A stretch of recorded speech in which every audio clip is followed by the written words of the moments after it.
buenas noches, amigos televidentes. Bienvenidos a esta entrega especial de la Tertulia del 55. Esta es la producción general de Adalberto de León. Estaremos a través de una plataforma que conforma la estructura de este canal, Super TV, a través de la internet, YouTube, estamos también en Facebook y otras redes sociales. Recuerde que estaremos habilitando un WhatsApp para que también usted pueda interactuar, pueda comunicarse con nosotros y emitir cualquier opinión, cualquier pregunta que quiera hacerle a nuestros panelistas. Vamos a hablar de Compromiso Santiago. Es un grupo de entidades de Santiago muy representativa que tiene que ver con la parte económica, con la parte productiva. El desarrollo de Santiago es uno de los temas que ellos han estado llevando a cabo y vamos a conversar y conocer realmente cuáles son estas iniciativas. Hoy contamos con la presencia de Saúl Abreu, que es el director ejecutivo de APEDI. También con nosotros Carlos Iglesias, que es de la Cámara de Comercio y Producción de Santiago, es el presidente. Fernando Puy, que es el director ejecutivo de esta misma entidad. Y Sandy Filpo, de la Asociación de Comerciantes e Industriales de Santiago, ASIS. Ellos estarán conversando con nosotros. Leoncio Peralta, productor de televisión de este canal, Las Noticias del Día, El Clavo, y coordinador del periódico Listín Diario para esta parte de la República Dominicana. Edison Meléndez, estamos en las mañanas del 55, Diario 55 y el café de Diario 55. Además, produzco en este mismo horario, en vivo con Frank Rodríguez. Vamos a dar las buenas noches a los panelistas que tenemos y dar la oportunidad de que sea Saúl Abreu quien haga la introducción y en minutos nos pueda exponer en torno con términos generales de qué se trata realmente Compromiso Santiago, quiénes la conforman y qué buscan los objetivos. Buenas noches, Saúl. Buenas noches. Compromiso Santiago es un espacio de concertación que fue creado en el año 2010 a raíz de las elecciones intermedias, las municipales y congresuales. Se decidió crear un espacio para definir una serie de prioridades y compromisos con el objetivo de que las autoridades que resultaran electas de ese proceso electoral asumieran el compromiso de promoverlas y de ejecutarlas. Se tomó en cuenta las ofertas que hacían los candidatos en ese momento y se hizo un gran acto en el cual fue firmado no solamente por los integrantes, sino por muchos ciudadanos y los candidatos que asistieron, con el objetivo de que eso fuera un compromiso al cual se pudiera dar seguimiento a esas promesas y a esas agendas. De hecho, se llamó en ese momento Compromiso Santiago 2010-2016. Esa fecha obviamente se quita porque ya es un espacio que se queda de manera permanente. ¿Quiénes lo conforman? Bueno, las entidades de desarrollo y las asociaciones empresariales más importantes de Santiago y que a su vez agrupan otras entidades. Es decir, de desarrollo está el Plan Estratégico y la Asociación para el Desarrollo, y como entidades empresariales, la Cámara de Comercio y Producción de Santiago, la Asociación de Comerciantes e Industriales ASIS, la Asociación de Industriales de la Región Norte, la Cámara de la Corporación Zona Franca Santiago y la Asociación de Empresas de Zona Franca Santiago. Son las 7 entidades que conforman, pero hay que entender también que dentro de esas entidades hay otras asociaciones. En el caso de la ASIS, por ejemplo, agrupa muchas otras asociaciones y eso permite entonces una representación bastante grande de lo que es el compromiso del sector empresarial de promover el desarrollo. Básicamente se persigue una mayor justicia en la distribución de la inversión pública del gobierno, promoviendo un desarrollo territorial más equilibrado. Siempre ha sido una queja que a Santiago y a la región le llega una proporción menor de la que debería ser de inversiones públicas comparado con el aporte que hacen a la economía y al mismo fisco. Pero no se limita a esa promoción de inversiones públicas, sino también que trabaja en lo que es la parte de la institucionalidad y la transparencia, promoviendo también un ambiente de negocios mucho más competitivo, la innovación, el respeto a los derechos a nivel general, inquietudes que tienen que ver con servicios públicos también. O sea, una serie de elementos con el objetivo de crear un ambiente de negocio mucho más atractivo y competitivo, pero también un bienestar de la ciudadanía en general. Pero dado que Santiago es la capital de la región, se asume un compromiso responsable de ese liderazgo y no solamente se promueven proyectos que están dentro de la provincia, sino que van más allá a nivel de toda la región, pero también con temas nacionales que nos afectan y afectan a todo el país. Para edificar un poquito a la teleaudiencia, Saúl, ¿podemos mencionar algunos logros? Bueno, cada cierto tiempo se hace una agenda de prioridades a las cuales se le dedican muchos esfuerzos para que todas las entidades en conjunto y por separado empujen en esa dirección. Por ejemplo, el Parque Central, que tenía mucho tiempo por hacerse, ¿verdad? Se promueve en ese espacio y al fin se logra. Eso es un gran logro realmente. El tema de mayor cuidado y atención para proyectos en la cuenca de Yaque del Norte también es un tema que se asume y dentro de ese espacio de discusión al final se da como resultado la creación de la Comisión Presidencial también, que es un esfuerzo que se logra en ese sentido.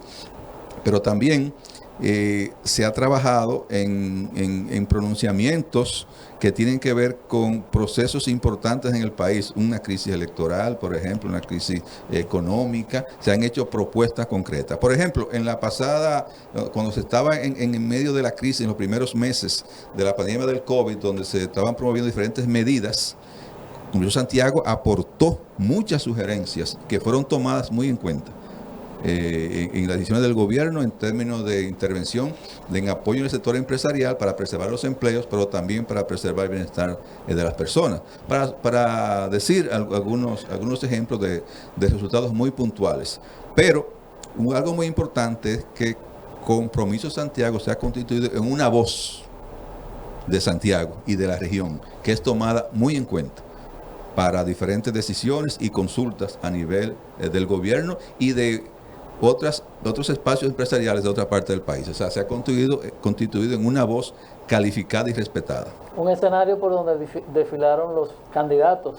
Exactamente, en las pasadas elecciones, ante la imposibilidad de hacer un debate, como es el deseo, se hizo un foro individual con cada uno de los principales 4 candidatos y se les formularon las mismas preguntas a todos, ¿verdad? Para ver el nivel de compromiso que asumían ante esas elecciones y se hizo una recopilación de lo que dijo que iba a hacer cada uno y se compartió y se tiene ahí y se tenía para el candidato que ganara tenérselo ahí como dijo, usted dijo que iba a hacer eso y se está tomando muy en cuenta esa parte.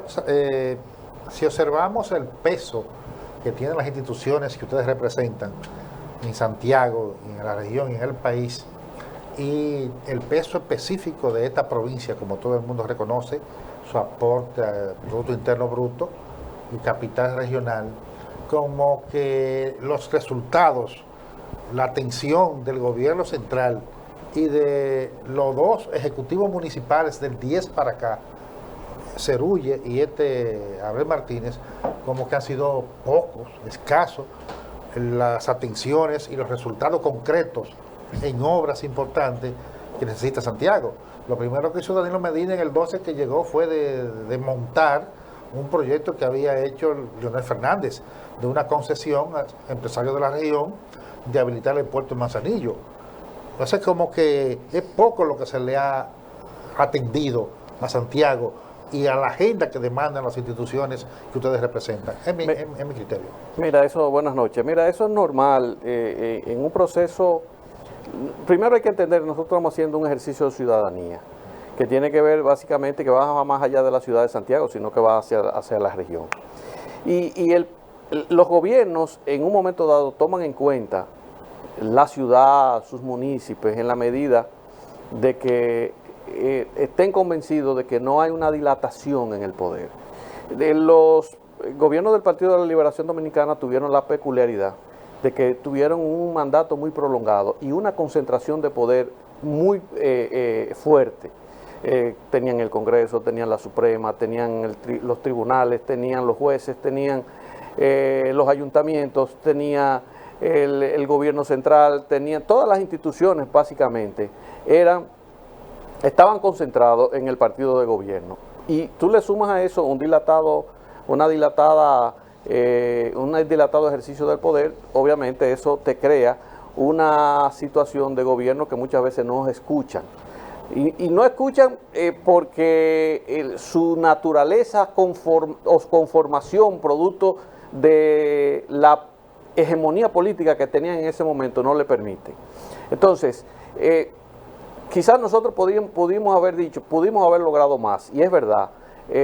Una de las cosas que estamos haciendo en esta oportunidad es tratando de que a Santiago se le dé mayor participación presupuestaria, y se está haciendo con tiempo, porque regularmente cuando se conoce el presupuesto no es el momento, porque el presupuesto, nosotros tenemos una ley de presupuesto muy especial, es una ley que no se puede modificar, o sea, cuando se manda el presupuesto al Congreso es difícil modificarla. Primero por la ley propiamente dicha, la ley de presupuesto, que es una ley que tiene sus, vamos a decir, sus candados. Y segundo, porque la ley básicamente es una línea partidaria del partido que es de gobierno y que tiene mayoría. No pasa así cuando los partidos, por ejemplo, son minoritarios en el Congreso, y ahí es lo importante del balance, que lo que establecen los norteamericanos, el balance, que muchas veces tú tienes el gobierno central pero no tiene el Congreso, y eso tiene que hacerte que tú puedas conciliar más y puedas escuchar más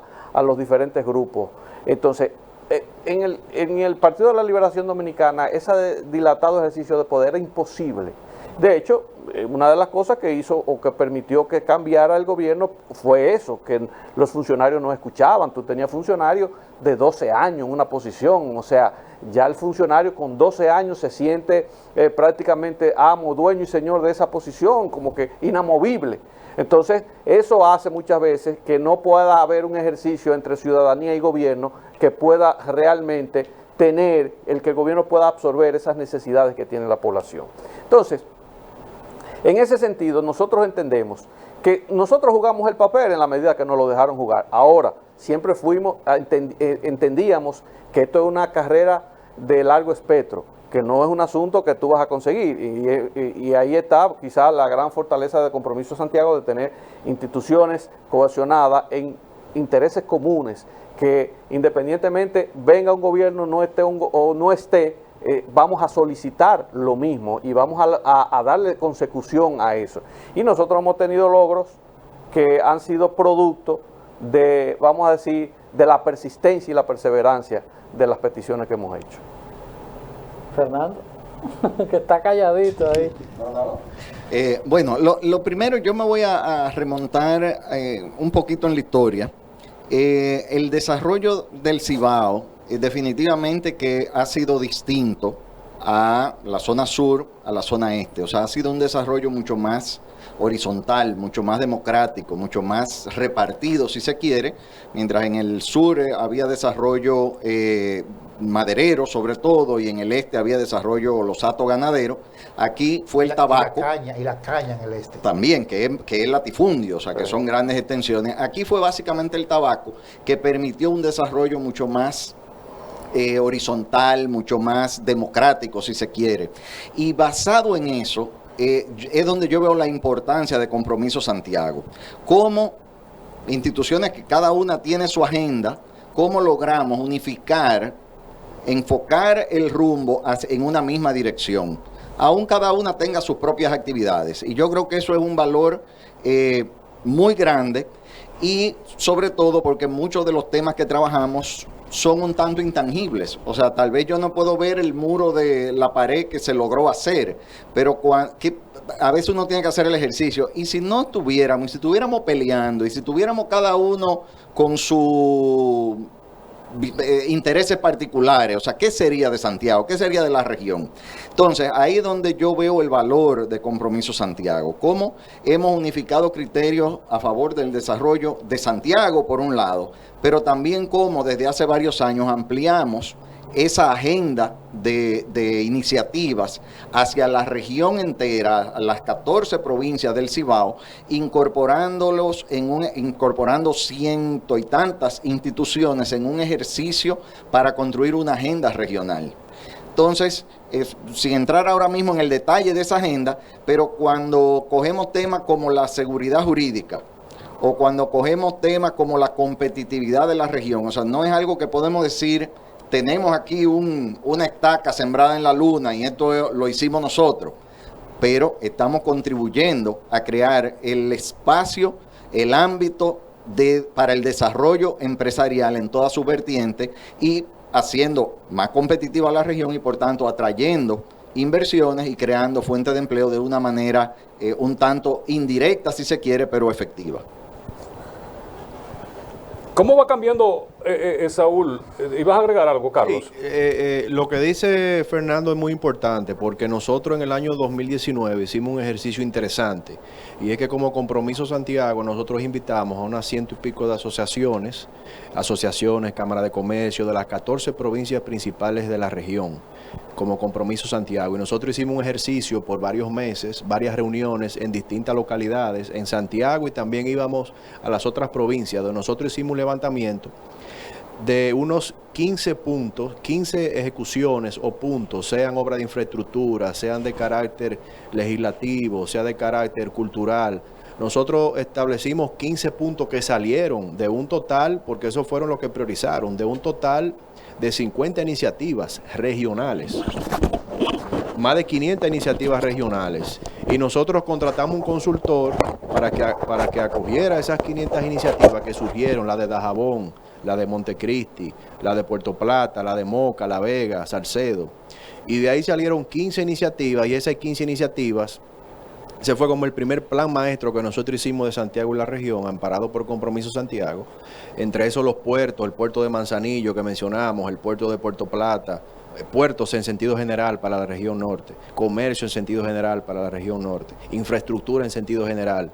Hemos hablado muchas veces de la carretera que va de Santiago hasta Montecristi. Entonces, esos ejercicios, Compromiso Santiago lo ha venido haciendo y en su momento vamos a hablar del nuevo ejercicio que nosotros hicimos, que es el que nosotros pues estamos presentando a las actuales autoridades. Muy bien. Yo iba a preguntarte, Saúl, como APEDI, son tiempos diferentes, son demandas distintas. 1961 nos remontamos a esa época cuando APEDI es la que comienza a propulsar el desarrollo de esta parte del país con nuevas instituciones, que ELISA, que entidades financieras, que la Pucamaima, que entre tantas que hoy son, podríamos llamarlas emblemáticas en la República Dominicana como instituciones. Hoy perseguimos otros objetivos. ¿Tenemos la misma fuerza, tenemos ese mismo poder empresarial de aquella oportunidad? Bueno, hay que reconocer que las condiciones sociales, políticas y económicas del país en 61 eran muy diferentes a las actuales y también las relaciones de poder. Terminaba una dictadura que tenía muy controlado el ejercicio privado y había un espacio fértil para esa participación porque había tantas cosas por hacer, tantas deficiencias en el país y se tuvo la oportunidad de trabajar con eso y enfrentarlo.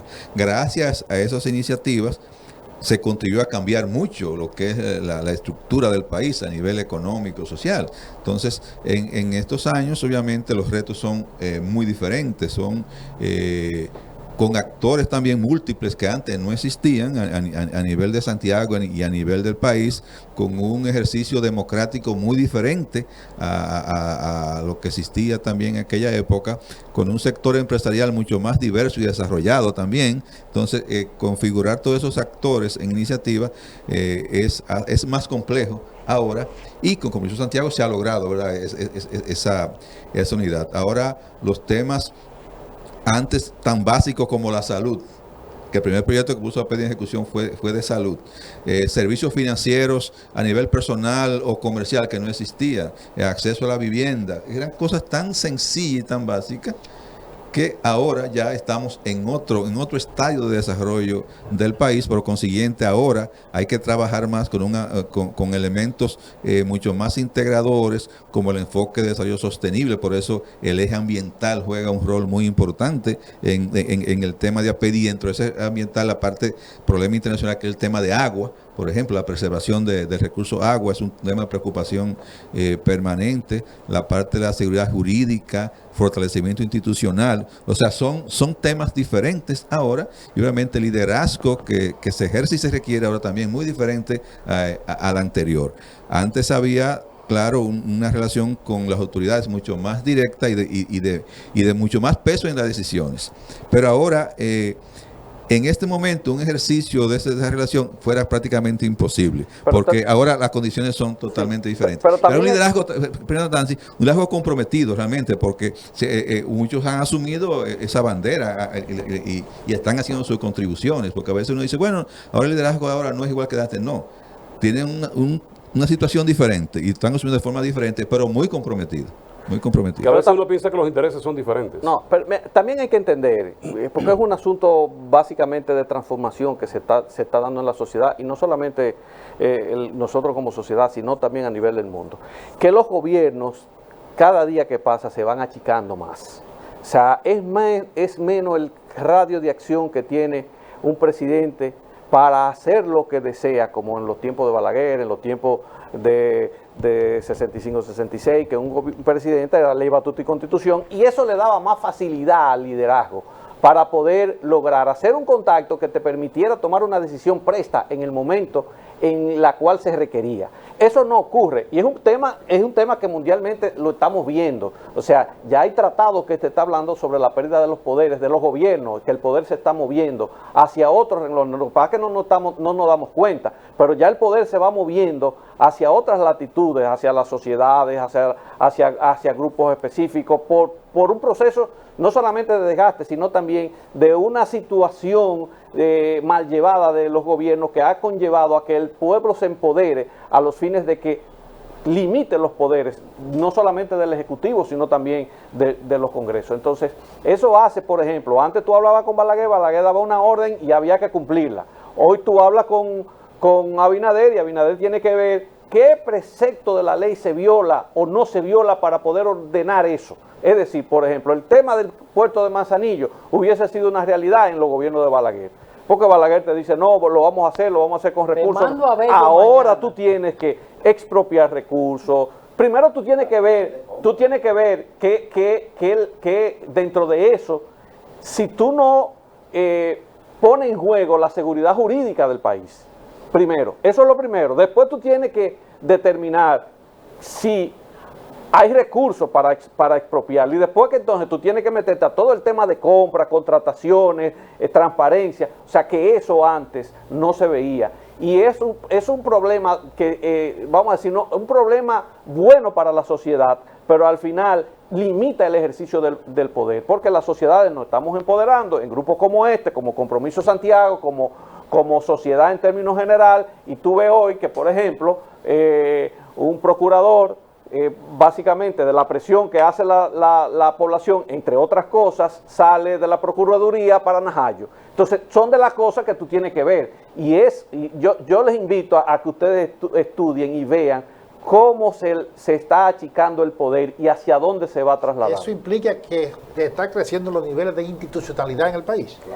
Mira, si lo comparamos con años anteriores, claro que sí, que vamos creciendo. Quizás no es lo que nosotros aspiramos, no es lo que queremos, quizás aspiramos a más, porque una de las cosas que es más difícil es satisfacer al ser humano, en este caso a las sociedades, y en la medida que las sociedades van avanzando, van demandando más cosas, van demandando descentralización, van demandando que el funcionario tenga menos poder cada día para que pueda haber mayor participación y que las cosas puedan llegar hacia quienes tienen que llegar. Entonces, como tú dices, bueno, antes había un empresariado, sí, importante, un empresariado que es reconocido, pero también ese empresariado podía hablar con el ministro del Interior, el policía, y podía disponer de que se hiciera una ejecución a la brevedad. Ahora no cuesta más trabajo, hacer las cosas. Inclusive a veces hasta queriendo el funcionario es imposible casi hacerla si no se agota una serie de procedimientos. Fernando,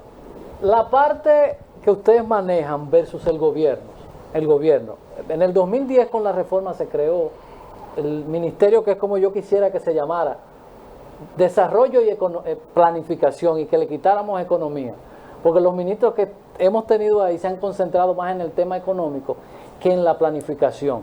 El sentido de que la carga se arregle en el camino de los dominicanos, ¿cómo afecta eso cualquier proyecto que ustedes puedan formular o que cualquier otra institución del país?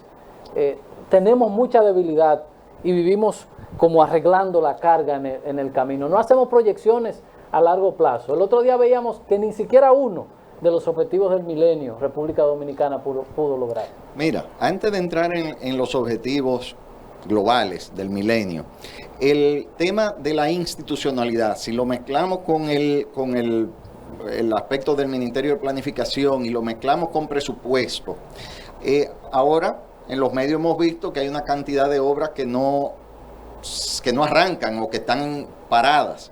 Y es que hay una cantidad de nudos legales con obras que se iniciaron fuera de presupuesto. O sea, que no se cumplió con lo que decía Sandy, una serie de leyes con las que hay que cumplir, y cuando venimos a ver, hay una escuela que se quedó por mitad, hay un programa, y en el 2019 tenemos que eso alcanzó 170,000 y pico de millones de pesos de obras iniciadas que no estaban, que no tenían el SNIP, el Código de Inversión Pública. Entonces, eso hay que superarlo, porque si se quiere cumplir con eso, toma tiempo, es verdad, pero eso es lo que queremos. O sea, queremos que haya institucionalidad, queremos que la obra que se haga sea la que realmente esté como prioritaria en el ministerio de que se trata.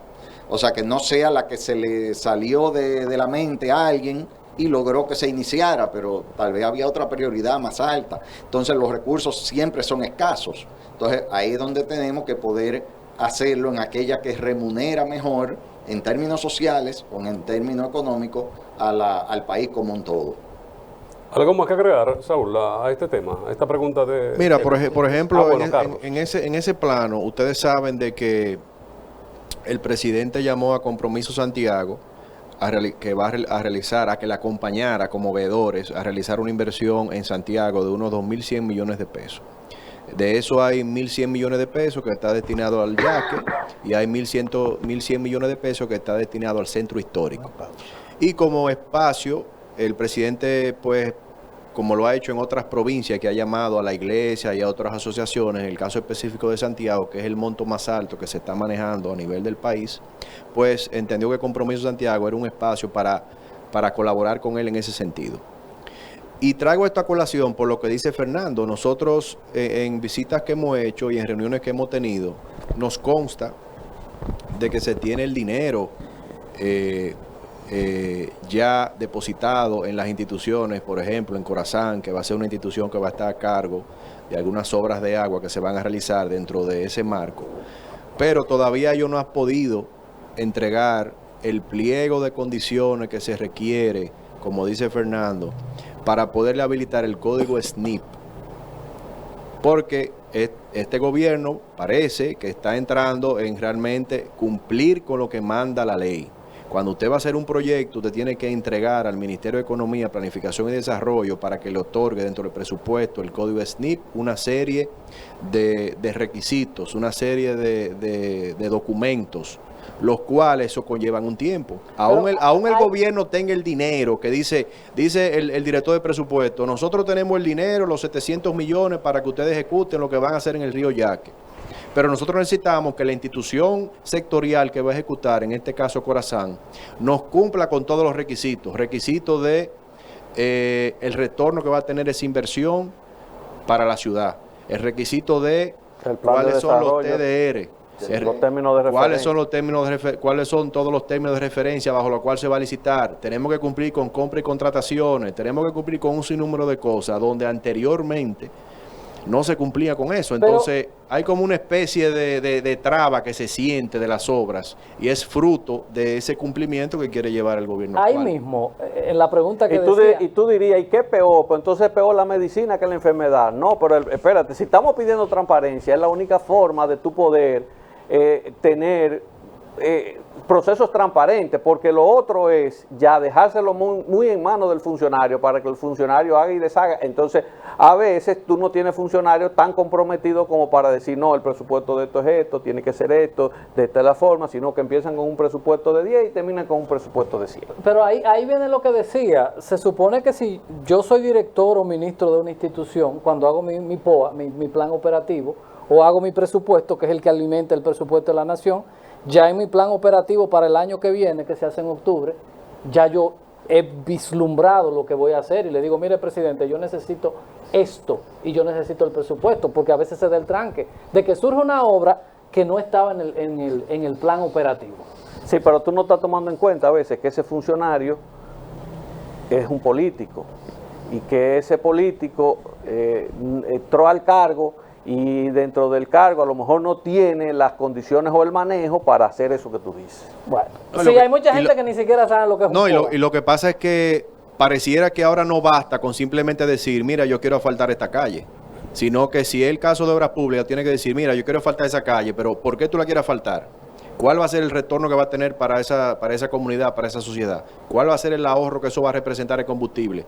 ¿Cuáles son los términos de referencia? Tiene que cumplir con compra y contrataciones. Tiene que cumplir con Corazán si la va a picar. O sea, tiene que cumplir con una serie de requisitos que estaban en la ley, que anteriormente simplemente bastaba con decir, manda el presupuesto, lo ponemos en el presupuesto y arrancamos. Sí, nosotros estamos ahora mismo con esos proyectos que detallaba Carlos, en una presión del gobierno para que nosotros tengamos listos esos proyectos, porque el gobierno otorgó el dinero para hacer los diseños desde diciembre. Estamos a final de, ya hoy el último día de junio, todavía en la próxima semana que vamos a tener los primeros diseños listos. ¿Por qué? Porque la contratación de las firmas consultoras para hacer los diseños le hicimos cumpliendo con los requisitos de contrataciones públicas, haciendo licitaciones, voy a hablar los términos de referencia para esas licitaciones, para el diseño de los proyectos. Entonces, esos consultores están ahora mismo trabajando todos, con todos los proyectos, preparando los proyectos, ¿verdad?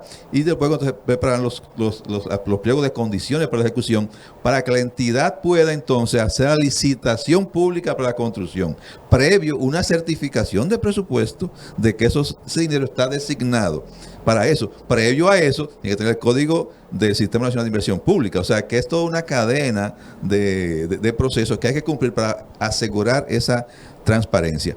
Pero, obviamente, sí aparecen también demandas de obras de comunidades de personas que para ellos son prioritarias. El gobierno tiene que buscar la forma de poder enfrentar. Recuerdo que cuando se estaba construyendo el faro a Colón, el director del Listín Diario, don Fabio Herrera Cabral, que era Rafael Herrera. Él escribió un editorial que decía, todo el mundo tiene, cada quien tiene su farito. Porque él decía que había protesta por la construcción del faro, una obra del presidente, pero en cada comunidad había una demanda de una obra específica, Sí. porque para ellos ese era el faro de ellos, esa era la obra más importante. Entonces el gobierno tenía que buscar la forma de poder satisfacer esas demandas de las obras. Pero también hay que tomar en cuenta, Sandy, que si vimos que es el presupuesto, a veces uno dice la ley de presupuesto, no. Es el presupuesto de ingresos y la ley de gastos públicos. O sea, porque no se puede poner por ley lo que es el ingreso, porque el ingreso es eventual de cómo vaya la economía. Entonces, la ejecución presupuestaria va a depender de cómo vayan las recaudaciones del gobierno también, que afecta también entonces luego esa distribución. Claro, como hay cambios en la economía, por eso existe a mitad de año lo que es el presupuesto complementario. Pero ¿qué sucede? A veces se confunde eso complementario si tú has recaudado más, que no es el caso. Tiene que ser un presupuesto adicional para cumplir con los requerimientos, que no es complementario porque tú no has tenido todos los ingresos que debería tener. Y hay que entender también que las comunidades no todas están organizadas.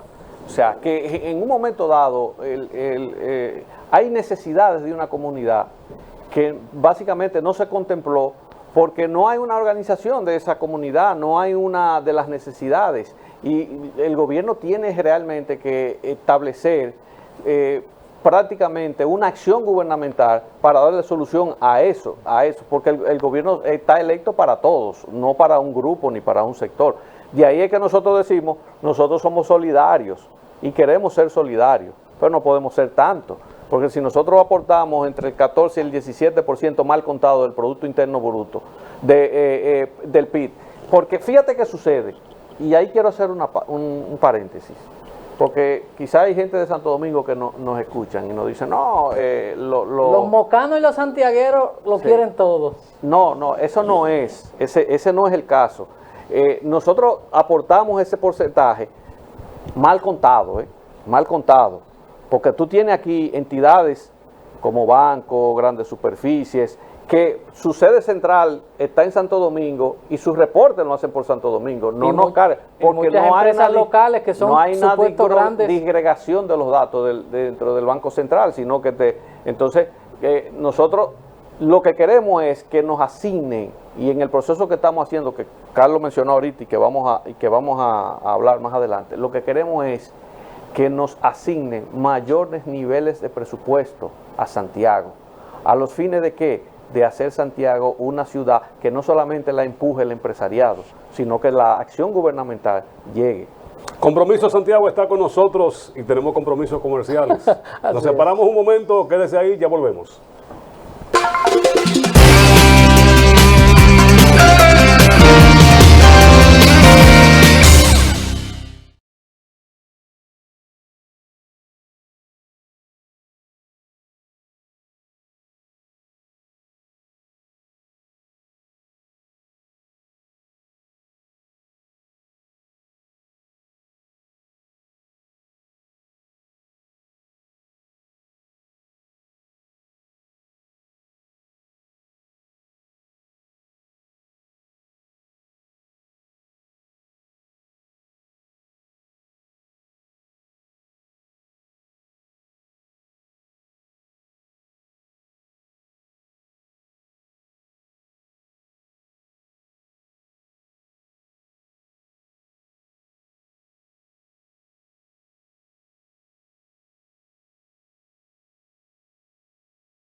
Continuamos con esta tertulia del 55, Compromiso Santiago. Nos acompaña representando a instituciones importantes económicas de esta ciudad de Santiago, de los 30 Caballeros.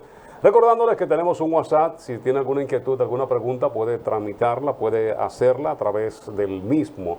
Somos sus anfitriones, Leoncio Peralta, Edison Meléndez y un servidor, Fran Rodríguez.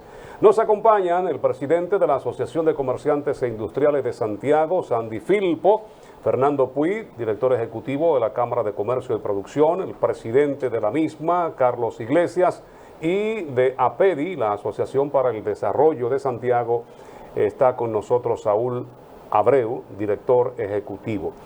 Expectativas, porque el presidente ha hablado mucho de la APP, la Alianza Público-Privada, y siempre hay un sector en la capital, en otros puntos que son los que se quedan todo con ellos. Santiago, en este punto. Bueno, como Compromiso Santiago, nosotros recibimos una visita de Sigmund Freud, que es digamos, el director ejecutivo de la dirección que maneja todo eso de los APP, y nos vino a presentar específicamente la autopista del Ámbar, que es el APP número 1, es el primero que se quiere licitar, que es una vía que va a conectar a Santiago por la circunvalación va a Santiago con Puerto Plata, saliendo de la circunvalación y llegando más o menos a la Gran Parada, Bergantín. Es una vía un trayecto que va a poderse realizar en 25 minutos. Y yo creo que es una apuesta, o lo que quiere el presidente es quizá modificar la antigua ley de concesiones y cambiarla por una ley quizá más abierta, más transparente, que es la ley de las APP. Es una vía que ya hay un grupo interesado en ella, y próximamente él nos había dicho que este año pues se piensa sacar a licitación este proyecto, que con una inversión de más o menos 70 millones de dólares y con una ejecución de más o menos 36 meses. Aproximadamente. Luego de ahí hay otros proyectos que se han conocido también dentro del espacio de Compromiso Santiago para lo que es Santiago, como el aspecto del monorriel, pero no hay mayores detalles con relación al monorriel, pero es un proyecto que en su momento se evaluó y que se está actualmente reevaluando para ver si hay algún grupo económico de interés nacional o internacional para llevar a cabo este proyecto. Mira, con respecto a lo que tú decías, Fran, de que hoy se está manoseando lo que es la ley de alianza público-privada. Mira, los gobiernos no van a tener la forma a nivel de ingreso de poder hacer las grandes ejecuciones. Además, los gobiernos no están para eso. El gobierno está para promover grandes ejecuciones, pero nunca va a tener los recursos suficiente para atender el tema de salud, atender el tema de educación, porque algunos, o sea, por ejemplo, Balaguer se cerraba y decía, es construcción, pero te dejaba todos los otros sectores, te dejaba la salud, que no había forma, te dejaba la educación, o sea, y su gobierno fue un gobierno de transformaciones en términos de construcción, que bueno, porque la construcción quizás es uno de los sectores de la economía que mueve más el peso, o sea, te baja el peso hacia abajo y también te lo mueve hacia arriba, o sea, corre.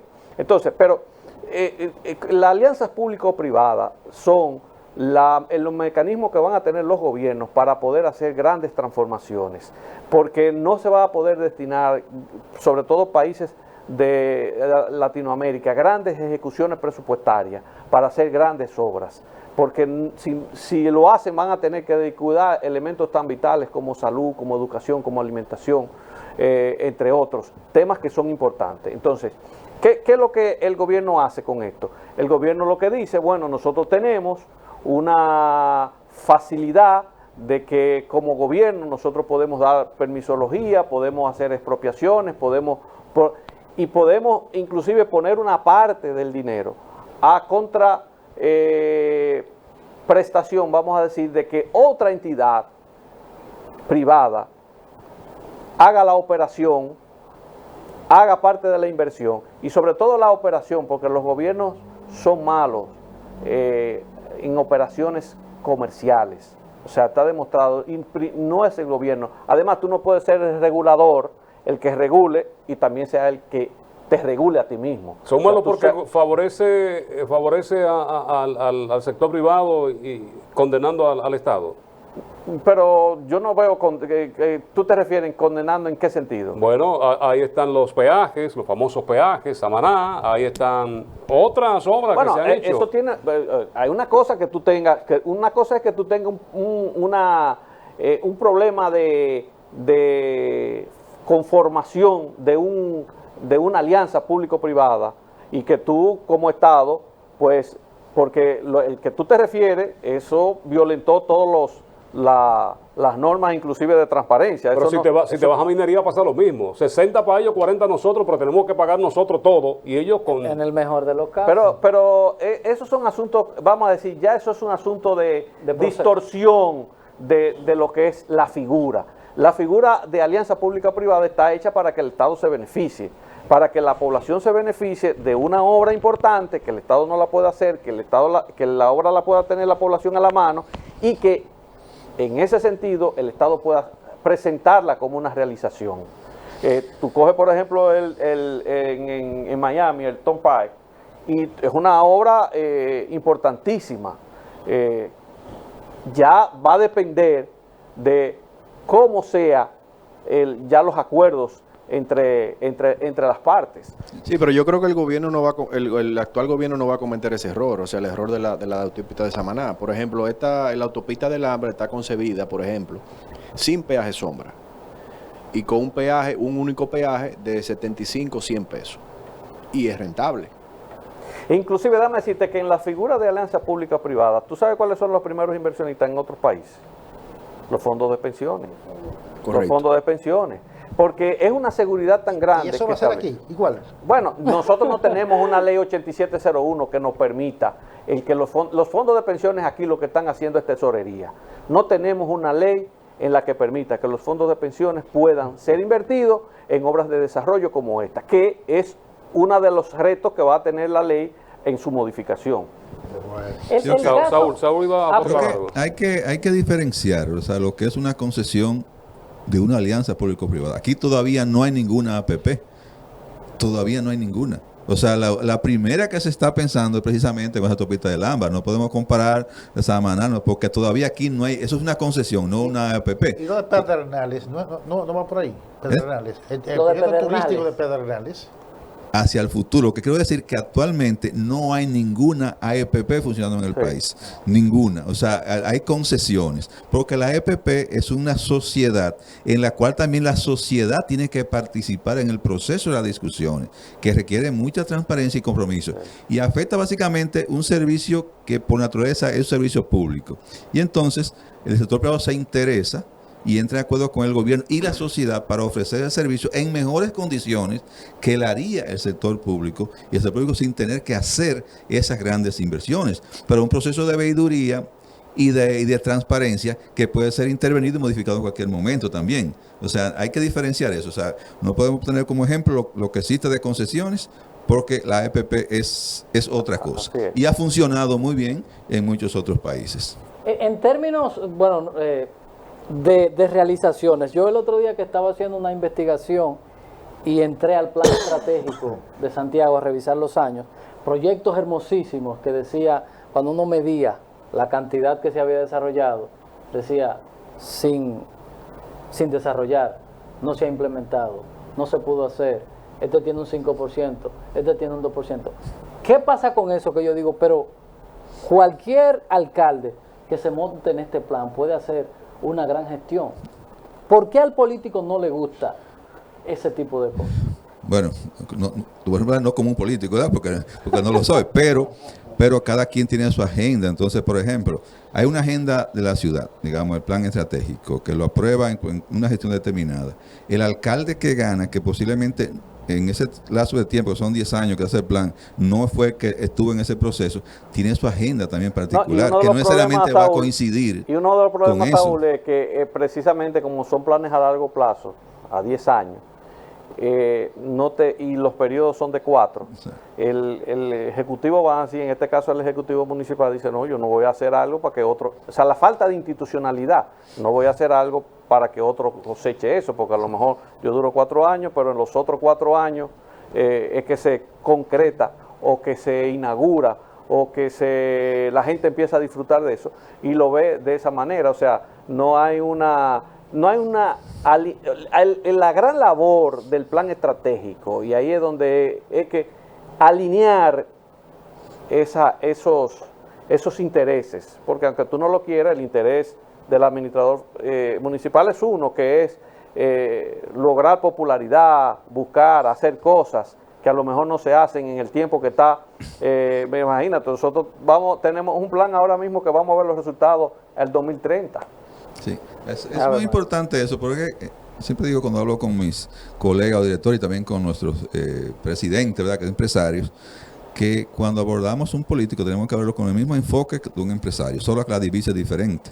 O sea, el empresario va a hacer inversión procurando un retorno económico de esa inversión, pero el político va a hacer una inversión procurando un retorno a su capital político. Entonces no necesariamente están alineados en un momento determinado. El alcalde en este caso tiene que evaluar qué le rinde mayor capital político en su gestión actual y aspiraciones futuras. Eso es un tema. Y el otro es que una cosa es también tener un proyecto propuesto, que digamos hacer tal cosa, y una cosa es tener un proyecto elaborado con todo lo que implica lo que hemos hablado anteriormente. O sea, con un proyecto con todos sus requisitos de presupuestación, de impacto social y económico, de lograr que en economía la asignen sus códigos SNP, lograr que esté en el presupuesto nacional. Entonces, una cosa es tener algo planteado como un perfil o una idea de un proyecto, a tener un proyecto de verdad con todo lo que se requiere. Fernando. Esa era la escuela de Balaguer. Sí. Eso lo hizo Balaguer. Fernando, la realidad, Cámara de Comercio, la realidad a 1 año y medio de una pandemia, todos ustedes son empresarios.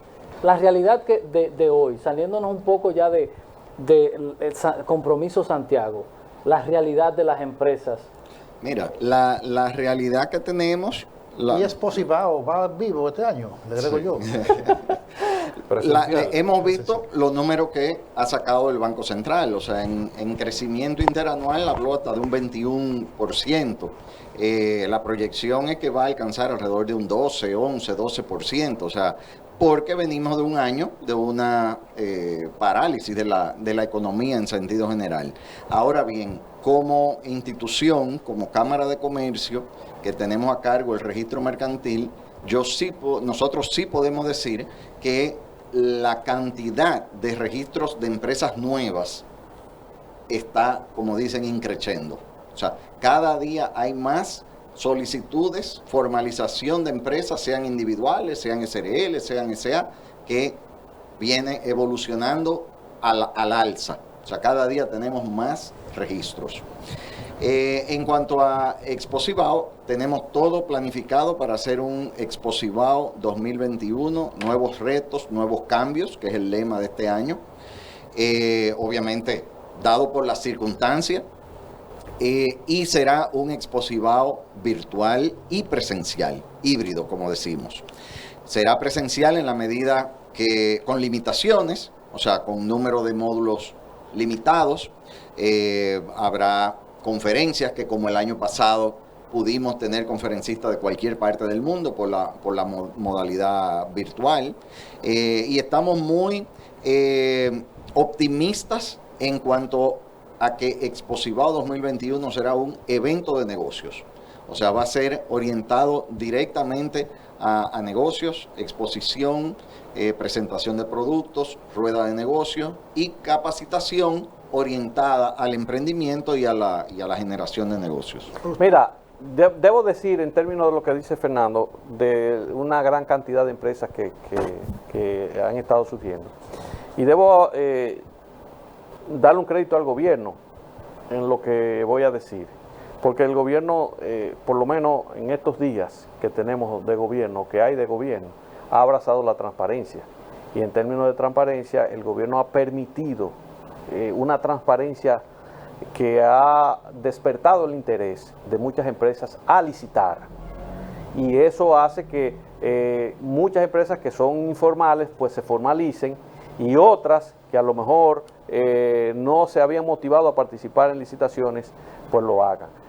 Hay que entender que cualquier estado, y en este caso el Estado Dominicano, es el mayor comprador de un país. El mayor comprador de los Estados Unidos, el gobierno norteamericano con sus agencias. Esos son porque te compran unos volúmenes, vamos a decir, impresionantes. En este caso, el gobierno dominicano es el mayor comprador. Y debo decirte, por ejemplo, un ejemplo, que creo que lo decía, no sé cuándo, si en un programa de lo de ustedes. Y mira, en el término de educación, que es un tema que yo conozco porque tuve que interactuar porque habían unos pliegos que estaban, parece que a alguien se le fue algo en los pliegos y simplemente hubo una muestra que tenía que llegar en 60 días, te la estaban poniendo como para entregar en 30 días. Entonces nosotros hablamos con el director de compra y le dije, mira, esto no se puede, porque esto se puede prestar a que alguien la tiene aquí y entonces como alguien la tiene aquí, los otros no pueden entregar, eso hay que quitarlo, eso es ilegal, eso no va. Y mandó a rehacer pliegos de nuevo. Pero en esas licitaciones que estoy hablando de 15.000 millones de pesos, el gobierno se economizó unos 3.000 millones de pesos, 2.000 y pico de millones de pesos, y de 15, que era lo que ganaban en lote de 2.000, de 2.500, ganaron 130 y participaron 690 oferentes. O sea que eso ha destapado el que la gente participe y eso hay que reconocérselo al gobierno, lo que ha puesto de manifiesto la transparencia. Por ejemplo, en ese mismo sentido que decía Sandy, a mí me consta, también creo que era algo que me preguntaban en un noticiero, recientemente salió una licitación grande de las EDES, hablando de todo el tema del gobierno anterior, de este gobierno, y en ese tema de las EDES, que creo que igual anda por los 15.000 millones de pesos, igual los postes, el tendido de cables, transformadores, están participando 230 empresas, cuando anteriormente participaban menos de 10 empresas en esas licitaciones. Quizá por la cosa que hemos visto, o sea, 230 empresas en una licitación pública.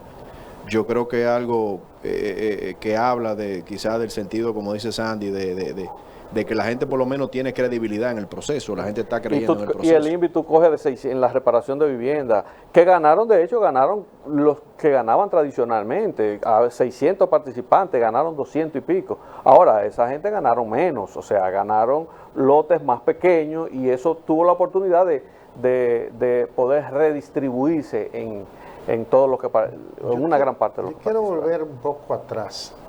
Ustedes hablaban de los proyectos gubernamentales que desde diciembre están trabajando arduamente en la preparación y no se han concretado.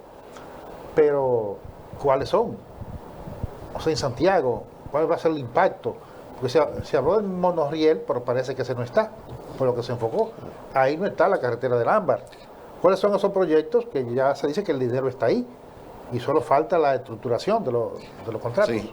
Fíjense, nosotros hemos estado, como ya se dijo, desde diciembre. El actual gobierno, apenas iniciando en noviembre, firmó, como ya dijimos, un acuerdo con Compromiso Santiago para la ejecución de unos 2.000 y tantos millones de pesos en Santiago. Correcto. ¿Y qué hizo, qué prevé ese acuerdo? Que Compromiso Santiago indicara, con todas sus relaciones, con todas sus informaciones, cuáles debían ser las obras prioritarias a ejecutarse.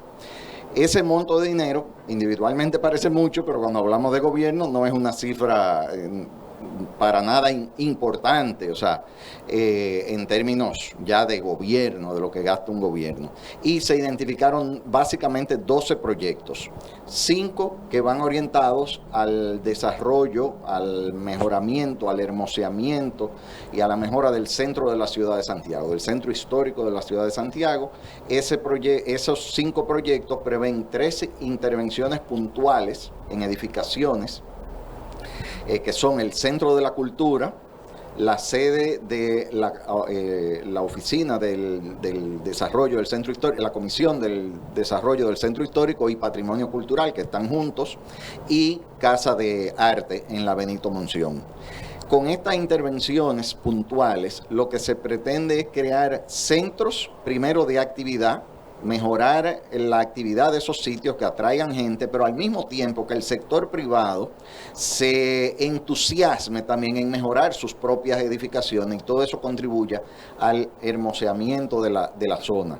Y de manera paralela, 2 intervenciones a espacios públicos en las calles del Sol y en la calle Benito Monción. Precisamente desde aquí, desde la Iglesia de la Altagracia hasta la Antonio Guzmán, va todo un hermoseamiento, soterrado de cables, ampliación de las calzadas, para atraer al público hacia estos sitios y complementado con la Benito Monción, que es un espacio un poco más ya de esparcimiento, que entendemos, como ha sido en todas las ciudades importantes del mundo, han sido focos de mejora y de desarrollo de los centros históricos. De manera complementaria, otros 7 proyectos orientados básicamente al saneamiento del río Yaque, pero no necesariamente es a intervenir en el Yaque, sino a todas las aguas negras que de una forma u otra se recolectan en toda la ciudad y que a final de cuentas van a parar al río Yaque. Entonces ahí tenemos construcción de colectores, construcción de plantas de tratamiento de tipo humedales. En todos los casos son 5, 7, en el caso de los humedales son 30. Tenemos reparación de sifones, unos sifones que son unos 5 que están a lo largo de la avenida de circunvalación del Yaque, que al no estar funcionando impiden que las aguas negras que colectan lleguen hasta la planta de tratamiento de Rafey y por tanto contaminen las áreas que llegan, las aguas que llegan al mismo río. Contempla también el desarrollo de paisajismo en algunas zonas, la creación, la limpieza de puntos de colectores de basura, específicamente en el arroyo Gurabo, y también finalmente la construcción de una cantidad limitada de viviendas, sobre todo viviendas que están en zona vulnerable, que también contaminan las áreas que estamos mencionando. Yo debo, antes de que Saúl amplíe tal vez sobre esto, pero lo más importante de esto, nosotros que estamos coordinando la comisión técnica de todo este proceso, lo que yo quiero dejar constancia, porque lo he vivido, todo lo que hemos ido a todos los puntos de todas estas intervenciones que he mencionado, es la importancia que reviste para Santiago todas las obras de saneamiento que he mencionado. O sea, el impacto, y esto no se ve porque esto va bajo la tierra, esto nadie lo va a ver, nadie va a ver ahí una construcción hermosa que va a decir eso lo hizo tal o cual gobierno. Esto lo que sí está contribuyendo es al saneamiento, a la calidad de vida en cosas que no se ven. Y por eso hay si se quiere, un complemento entre unas que se ven y unas que no se ven. Pero el impacto de estas 12 obras, que son más de 50 cuando las multiplicamos con que algunas son en cantidad ampliada, repetitivas, son 6 colectores, son 30 humedales, o sea, estamos hablando de más de 50 obras, el impacto es definitivamente inmenso para la calidad de vida de Santiago. Algo muy, muy importante, complementando eso, que fruto de este proceso y la identificación del tema de saneamiento como un punto clave para el bienestar y desarrollo de Santiago, el gobierno se entusiasma y dicen, bueno, las obras que son Arroyo Gurabo no la incluyan ahí. Nosotros vamos entonces a trabajar con ustedes para un proyecto de saneamiento de todo el Arroyo Gurabo. Y ya entonces eso es una inversión que sobrepasaría inclusive el presupuesto que se está considerando para esas 12 intervenciones. O sea, y con un impacto enorme porque es la cañada más contaminada y compleja que tiene Santiago. Si solo se lograra eso, el impacto en Santiago es enorme. Entonces, en los proyectos de paisajismo que mencionaba Fernando, básicamente que van a ser 2 intervenciones al final. Uno en lo que es la parte urbana del Yaque, digamos, desde Corazao de Fortaleza hasta el puente y más allá hasta conectar con el proceso que está haciendo el ayuntamiento también, que ha sido muy interesante, hacia la otra banda. Y una intervención en lo que es el arroyo Nivaje Pontezuela, la avenida ecológica. Esa parte que está completamente arborizada, convertirla entonces en un parque, en un gran parque con todo el rediseño y equipamiento para que ese sea un área verde que es enorme. O sea, si calculamos la cantidad de metros cuadrados que se va a incorporar a áreas verdes ya utilizables, realmente va a tener un impacto muy grande en la habitabilidad de Santiago. No, y hay un asunto que obviamente impacta directamente a la población, a la gente, y es cuando tú, por ejemplo, el saneamiento de todo lo que es el hoyo de Batola, el hoyo de Chulín, donde tú estás, de Puchula, donde tú estás sacando a esa gente de ahí y la estás llevando a darle condiciones de vida. O sea, la situación que se vive ahí, entrar a un hoyo de eso es dramático. Cómo el nivel de hacinamiento, cómo los niños viven ahí, y tú tratar de sacar una familia de esa y llevarla a vivir en condiciones humanas, pues obviamente que impacta la calidad de vida. Y eso estamos hablando de una 2.000 familias que se le va a dar mejor condición de vida y mejor calidad de vida. Además, que tú estás eliminando un foco de delincuencia de la población, porque antes los delincuentes que venían de otras ciudades, en Santo Domingo sobre todo, se iban a Pastor.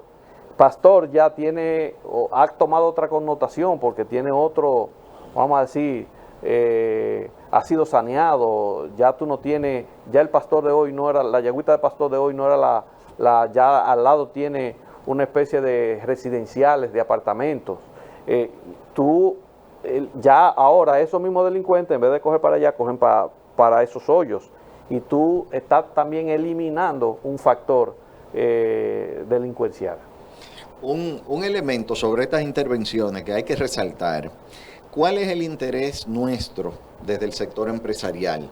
Esta ha sido una iniciativa de Compromiso Santiago y el gobierno la ha acogido, y nosotros pues muy entusiastas, pues obviamente estamos haciendo nuestro papel. Pero ¿cuál es el interés nuestro en este aspecto? No solamente que se hagan estas obras, sino que se hagan bien, que se hagan de manera transparente, de manera que dentro de 5 o 6 meses, cuando ya estas obras estén corriendo, podamos de nuevo firmar otro acuerdo, no solamente por 2.200 millones, sino por un monto mucho mayor que pueda darle a Santiago entonces también la oportunidad de otras intervenciones importantes. Y además de eso, ya este modelo está siendo, como mencionó Carlos hace un rato, siendo tomado como referencia para otras intervenciones en otras provincias. O sea que nosotros lo que queremos es que esto salga bien, sí, porque esto hay que multiplicarlo. Sí, pero yo quiero entrar en un tema, y si ustedes me permiten. Claro. Un tema que es de vital importancia, quizá unificándolo con esto que estamos hablando.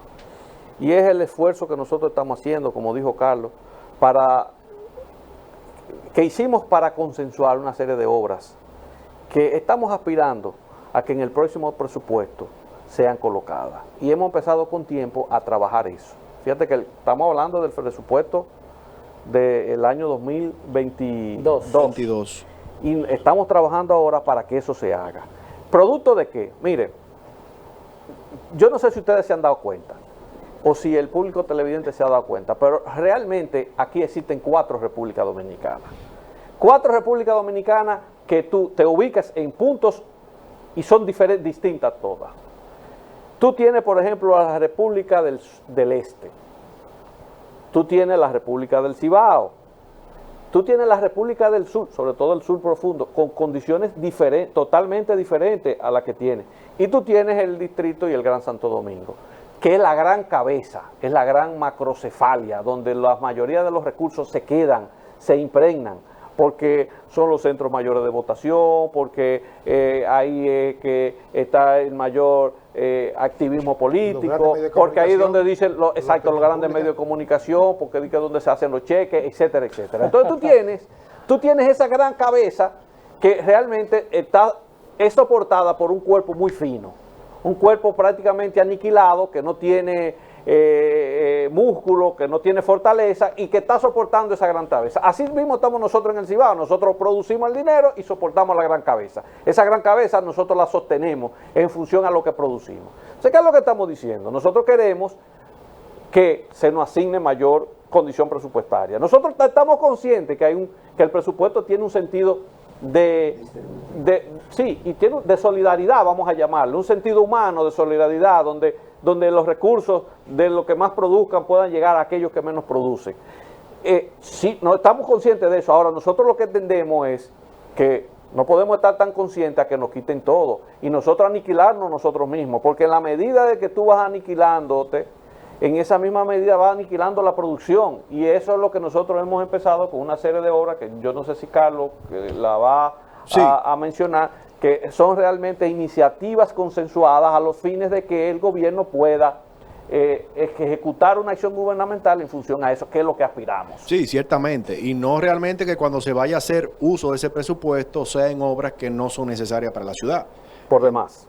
O sea, lo que nosotros estamos haciendo es dentro de un ejercicio, volvimos a hacer un ejercicio, así como hicimos en el 2019, ahora mismo en el 2021, donde nosotros consolidamos con varios sectores, como Compromiso Santiago, de cuáles eran las obras prioritarias, y nosotros sacamos un total de 17 obras, 14 nuevas y 3 que están en ejecución. Las que están en ejecución son las 2 que mencionábamos anteriormente, la intervención del Yaque del Norte, la intervención del centro de la ciudad y la carretera Luperón, donde nosotros queremos que esas 3 obras pues entonces concluyan. Y tenemos entonces 14 obras de distinta índole, por ejemplo, la construcción del Palacio de la Policía de Santiago.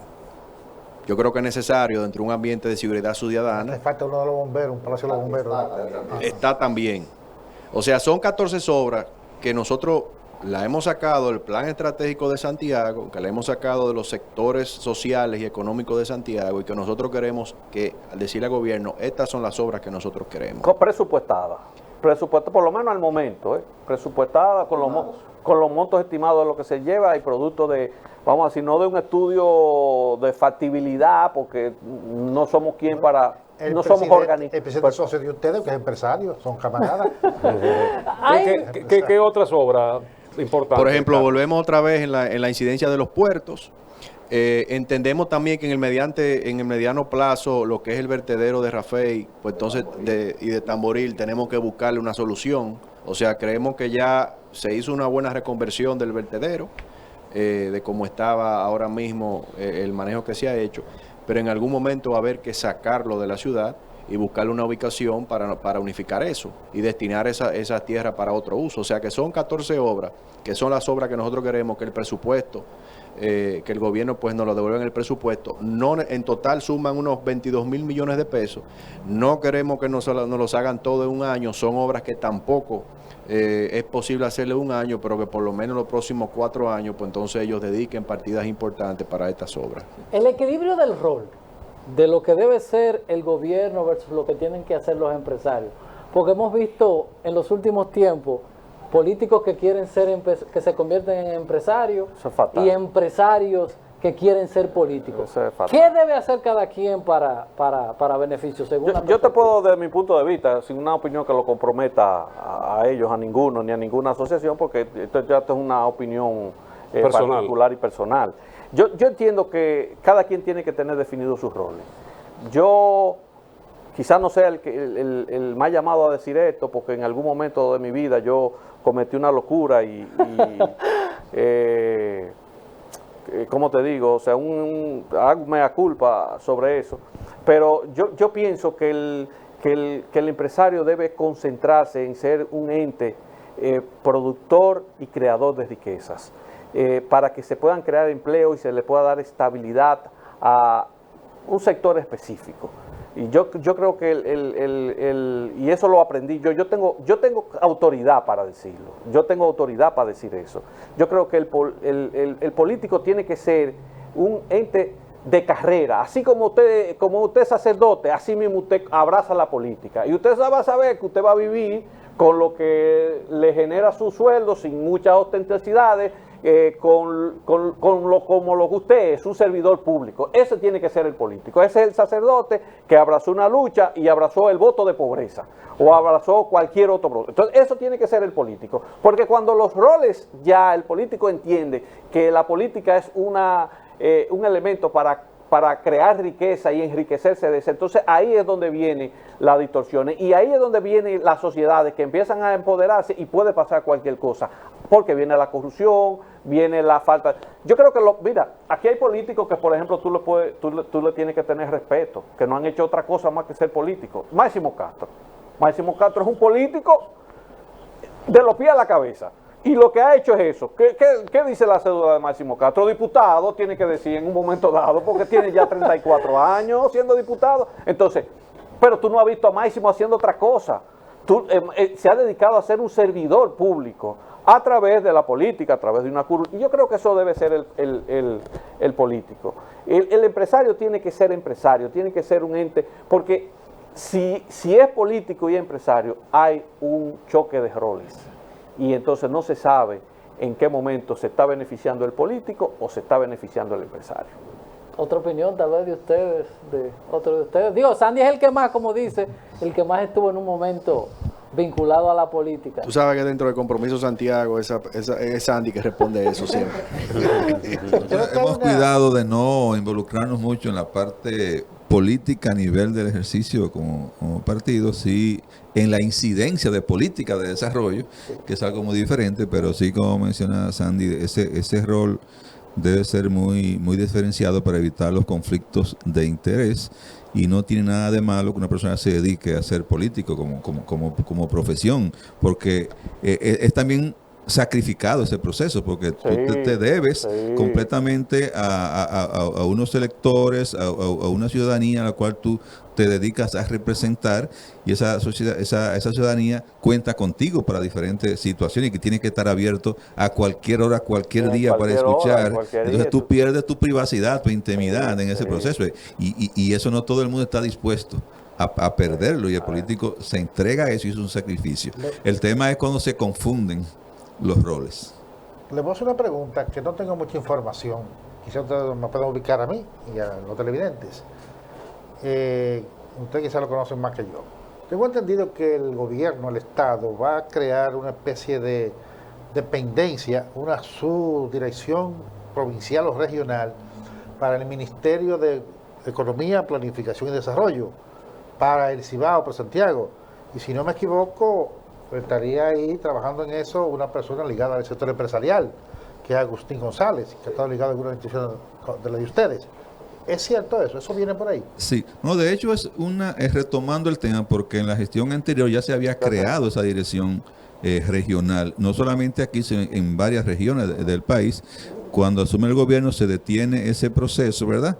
Y se está sobre todo cuando Juan Ariel entra como ministro de Economía, fue Juan la Ariel, desmantela. Sí, Juan Ariel Jiménez promovió esa idea y se crearon. Yo dicho, se inauguró aquí en Santiago. Asistimos al acto de inauguración, pero eso fue detenido, revertido, y se está retomando ahora con un enfoque ahora quizá más activo, porque se está trabajando no solamente en la creación de esas direcciones regionales, sino en la conformación en cada provincia de los consejos provinciales de desarrollo, que establece la ley de planificación, que eso no estaba funcionando casi de manera privada o mixta, pero es una ley de cerca de 20 años que no se ha puesto en ejecución. Entonces se está trabajando y ya se han creado en diferentes provincias los consejos provinciales de desarrollo, y se está también trabajando en los consejos municipales también ahora mismo. Que fue, recuerdo ahora, inaugurado en la gestión de Isidoro Santana. Sí, el tema es que todavía está en proceso y pendiente de aprobación lo que es la ley de regiones únicas de planificación, que crea 10 regiones de planificación. Entonces, en cada una de esas regiones se conformarían entonces esas direcciones, pero con un proceso que tú tienes los consejos municipales, que dan lugar entonces a creación de los consejos provinciales. Una vez conformados los consejos provinciales, se crean los consejos regionales de desarrollo. Entonces, para crear eso, necesitas crear los consejos en cada provincia, pero también que tener listo lo que es la ley de planificación única. Entonces, es un proceso que va avanzando, pero que llegará a su fin. Y esto obedece básicamente, y es bueno porque a veces decimos, bueno, los consejos, ¿no? Mira, los gobiernos tienen que tener una entidad interlocutora donde se debatan las propuestas, se hagan las propuestas, se determine realmente qué es lo que necesita. Porque, por ejemplo, el no haber un consejo provincial, por ejemplo, evita que dentro de las planificaciones, que era lo que tú hablabas, Sí. se tome en cuenta el puente de la placeta, que a lo mejor no existe, y la gente pasa muchísimo trabajo porque no hay eso. Entonces, la estructura de los consejos obedecen al levantamiento, al espacio de discusión y de socialización de esas obras donde no llegamos nosotros, nosotros no llegamos a esas obras. ¿Tú sabes quién llega a esas obras? Los políticos que andan palmo a palmo. Pero entonces tú, si se la da a un político, entonces empiezas a verse como que es una idea que favorece al político o que se está impulsando para favorecer el político y más que a la... Y a veces también se hacen cosas que no son necesarias para la comunidad, simplemente porque un sector se lo demandó a un político. Entonces los políticos están haciendo esa labor, pero lo que se quiere es formalizar, que haya esa interlocución entre el Estado, esa participación entre el Estado y ciudadanía, y que se puedan determinar ese tipo de cosas. Sí. Entonces, como comentaba, ese proceso que como bien señalaban, se inició cuando Isidoro Santana, ¿verdad?, que creó esa dirección, se paralizó con Juan Ariel en el mismo gobierno anterior y se está retomando ahora.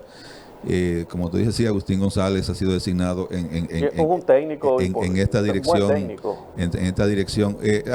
Estuvo en aquel momento Guarocuya Cabral, que es el alcalde, que había sido y es nuevamente el alcalde de Moca, que estuvo trabajando con eso, para ser designado, porque la configuración de las regiones ahora es diferente. O sea, antes teníamos el Cibao Central, Cibao Sur, Cibao Noroeste.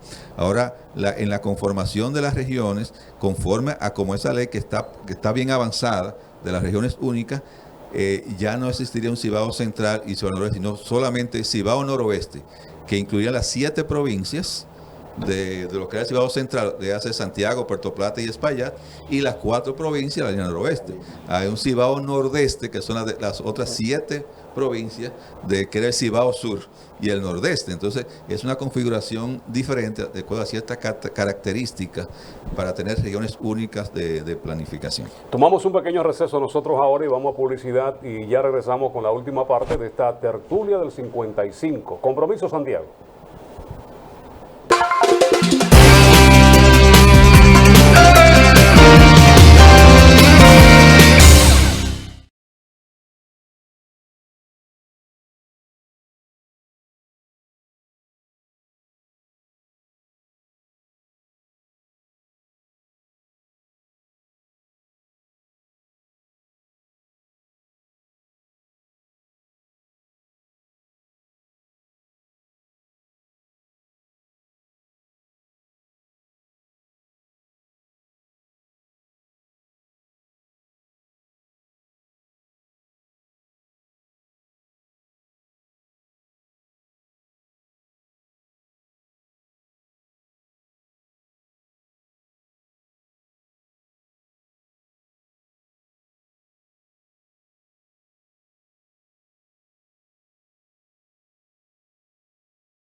Bueno, Santiago es el tema hoy que está debatiéndose. La tertulia del 55 es el tema central con estas representaciones de instituciones empresariales de Santiago. Sandy Filpo de la ASIS, está con nosotros Fernando Puy, Carlos Iglesias de la Cámara de Comercio y Producción, y APEDI, representada por Saúl Abreu, director ejecutivo. La obra que está en proyecto a construirse y que ya comenzó el levantamiento de tierra hace un tiempo, estamos hablando de las hidroeléctricas que se van a construir, Placeta, ¿eso no está dentro de los proyectos de ustedes? No, eso no está dentro de los proyectos. Las intervenciones que se van a hacer en el río Yaque, como decía Fernando, son proyectos aquí ya, digamos, en la ciudad, más en la ciudad. O sea, la idea fue no tomar proyectos que ya estaban en ejecución y que ya estaban, sino proyectos nuevos, ¿verdad? Porque esos ya proyectos tienen su propia dinámica y su propio curso, que esperamos que también se terminen, pero está contemplado, digamos, en los proyectos de iniciativa ya prioritarios de Santiago, apoyar la ejecución de esos proyectos que están en curso y aprovechar, digamos, los recursos que son disponibles para proyectos nuevos, ¿verdad? Que así uno amplía el rango de intervención. Y esos proyectos que mencionaba Sandy y Carlos son muy diversos, de esas prioridades, 17 prioridades, porque incluye soluciones viales, no solamente dentro de Santiago, sino también hacia la región. Temas de salud, como la ciudad de la salud, también. El tema vial, por ejemplo, una vía específica en una circunvalación de Navarrete, por ejemplo, que es un tema cruzar Navarrete en una tarde, ¿verdad? Y sin contemplar cualquier disturbio, porque si hay un disturbio todavía es peor. Y los temas de saneamiento, como se mencionaba los bomberos, con una preocupación que tenemos muy fuerte, porque la sede principal de los bomberos es la sede de mayor riesgo ante un evento sísmico. Entonces, la gente que está supuesta a ayudarnos, vamos a tener que ayudar si hay un sismo, porque van a quedar atrapados inclusive los vehículos debajo del. Entonces, eso hay que cambiarlo, eso hay que terminar la sede que se inició, que inconclusa, y rehacer, no reparar, rehacer la sede de la 30 de marzo. Por ejemplo, la misma conclusión de la circunvalación, o sea, la circunvalación le falta un tramo para llegar a Cienfuegos, digamos la circunvalación norte por el tramo ya de Cienfuegos, también contemplamos aparte y parece que es un proyecto que ha tenido buena acogida, como bien dice Saúl, la ciudad de la salud, que también dentro del Gabinete de la Salud, que nosotros hemos socializado los proyectos, porque estos proyectos ya nosotros comenzamos a socializarlo como Santiago, como Compromiso Santiago. Nosotros desde hace una semana hemos estado visitando todos los ministros, estuvimos con la vicepresidenta, tenemos próximamente ya un encuentro pautado con el mismo presidente de la República para hacer una presentación de estos proyectos, de ver cómo nosotros entonces incluimos estos proyectos que son prioritarios y necesarios para Santiago dentro de los presupuestos de la nación. 50 años de crecimiento, es un tema que estoy trabajando, que se llama 50 años de crecimiento generadores de pobreza. República Dominicana, cuando lo medimos, el peor país para ser niño, para ser adolescente, para ser anciano, el país con la menos movilidad social, una discrepancia entre lo que gana la gente y lo que le cuesta vivir. ¿Qué ha sucedido? Ustedes que son los que generan el empleo, los que se encargan de esto, ¿qué ha pasado en República Dominicana? Que no es exclusivo de nosotros, sino de muchos países. ¿Qué ha pasado? Mucho crecimiento y poco desarrollo humano. Antes que Fernando nos idea, hay que tomar en cuenta, 60 años atrás, solamente Haití estaba por debajo de la República Dominicana. Actualmente hay 13 países de la región por debajo de la República Dominicana. O sea, no hemos crecido y desarrollado como quisiéramos, pero hemos avanzado mucho. Y lo que somos de mayor edad, si hacemos un recuento de cómo era el país, cómo era la sociedad cuando estábamos niños, es un mundo diferente. Si vemos lo que era diferente hace 15, 20 años, también muy diferente. Saúl, entonces, hay que ver ese proceso. Tiene que ver que también uno de los temas más difíciles para cualquier gobierno es la eliminación de la pobreza, la reducción de la pobreza es un tema, porque va a depender también mucho de algo intrínseco del ser humano. O sea, ahí tú te has visto, por ejemplo, gente que tú lo sacas del río, lo ubica en una vivienda, en un apartamento, ven al apartamento y vuelven al río. O sea, una de las cosas más complicadas que se ha estudiado a nivel del mundo es la lucha y el combate contra la pobreza. O sea, tú ves los países que crecen y crecen muchos, pero sin embargo tienen bolsones de pobreza.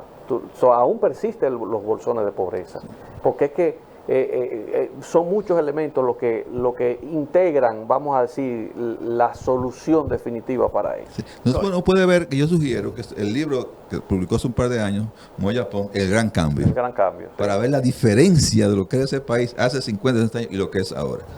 Realmente. No, y también nosotros gozamos de una paz social, yo creo que envidiable. Si vemos los países de la región, El Salvador, Nicaragua, Honduras, lo que está pasando en Colombia, o sea, creo que nosotros... Y en Chile lo que pasó en Chile... En Chile, que es uno de los... Siempre referencia económico, o sea, nosotros tenemos una paz social y hemos tenido un crecimiento envidiable para los países de la región. Por eso yo siempre digo que hay que preservar los partidos y que ustedes sigan financiando la democracia. Mira, yo tuve la semana pasada en Guatemala, la semana entera, por trabajo, y ciertamente todo el mundo habla de Guatemala. Es una ciudad que se parece mucho a Dominicana, tenemos un GDP más o menos similar, ellos son 18 millones de personas, pero uno va a Ciudad Guatemala, es un país que tiene muchas industrias importantes, muchas familias pujantes y ricas, pero los niveles de infraestructura que nosotros tenemos aquí como ciudad, sí. Ellos hablan de nuestro metro, ellos hablan de nuestros pasos a desnivel, ellos hablan de los edificios que nosotros tenemos, y realmente creo que, y hablan del crecimiento de nosotros como país. Sí. O sea, si uno que tiene la oportunidad de ir a todos los países, y yo he estado en todos los países del continente, uno entonces aprecia más a su país y lo que se ha logrado en estos tiempos, de verdad. Yo creo que definitivamente hemos avanzado, pero tal vez, con lo que dice Edison, no hemos crecido en la medida en que hemos tenido el crecimiento económico. Creo que ahí es donde viene la dicotomía, la duda. Ahora, yo lo que sí puedo asegurar es que si no hubiéramos tenido los tráficos de influencia, la inseguridad jurídica, las componendas, la corrupción, el país evidentemente que estuviera mucho más avanzado, pero independientemente de esos males que son el gran reto a corregir de cara al futuro y al presente, hay un tema que hoy precisamente pensaba mucho en eso, y es cómo las necesidades han cambiado, cómo el patrón de consumo ha cambiado. Ahora mismo, probablemente una persona que hace 20 o 30 o 40 años no tenía un gasto, era gasto cero probablemente en telecomunicaciones. Hoy no puede vivir si no tiene 1 o 2 celulares y comprando tarjetas de llamada que son carísimos los minutos. Entonces el patrón de consumo ha cambiado, y cuando yo dejo de comprar zapatos, comida, educación para irme a algo que no es tan básico, pero sí es importante para producir, entonces me falta para lo otro. Entonces, ahí es donde viene el conflicto de la sociedad hoy en día, o sea, el cambio de patrón de consumo, el mismo consumismo, porque yo no quiero un teléfono carabelita, yo quiero uno que sea de primer orden. Me recuerda algo que una vez estaba trabajando para una organización internacional y andaba con una taiwanés, y estábamos en La Mosca de Cienfuegos, y en una casa cayéndose. Y cuando abrieron la puerta, la señora tenía un teléfono caro, en la madera una televisión plasma, y ella me decía, no, pobre, no es pobre, no es pobre. Yo le decía, pero que sí. Por eso te decía que uno de los elementos más difíciles en eliminar es la pobreza. Tú hablas, por ejemplo, uno de los mecanismos para eliminar la pobreza es el emprendedurismo. Entonces nosotros estamos colocados en el país número 120 de 135 países en entorno de emprendedurismo. ¿Por qué?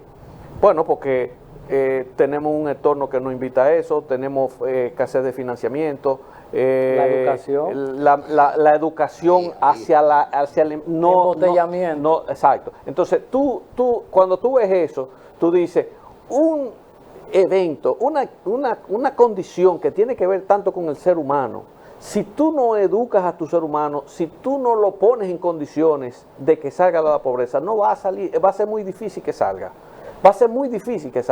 Pero tú dices, pero hemos crecido, tenemos 20 años creciendo. Sí, pero si no hubiésemos crecido de esa manera, hoy estuviéramos comiéndonos vivos uno con otro. Hay una situación en Santiago, la pandemia, la crisis que ha afectado la economía del país y la economía del mundo, pero ¿cuáles son los renglones que más o menos se han mantenido? Parece que la zona franca, en el productivo, parece que el cigarro, son los que se han mantenido más o menos estable y con ciertos niveles de recuperación.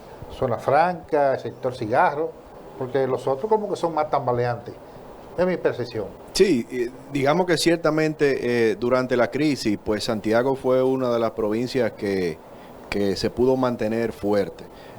La zona franca cerraron prácticamente 2 días y todos los parques de zona franca están llenos. Al contrario, por nosotros tener una incidencia fuerte en lo que es tabaco, y el tabaco, lo que mejor hizo en la crisis fue crecer.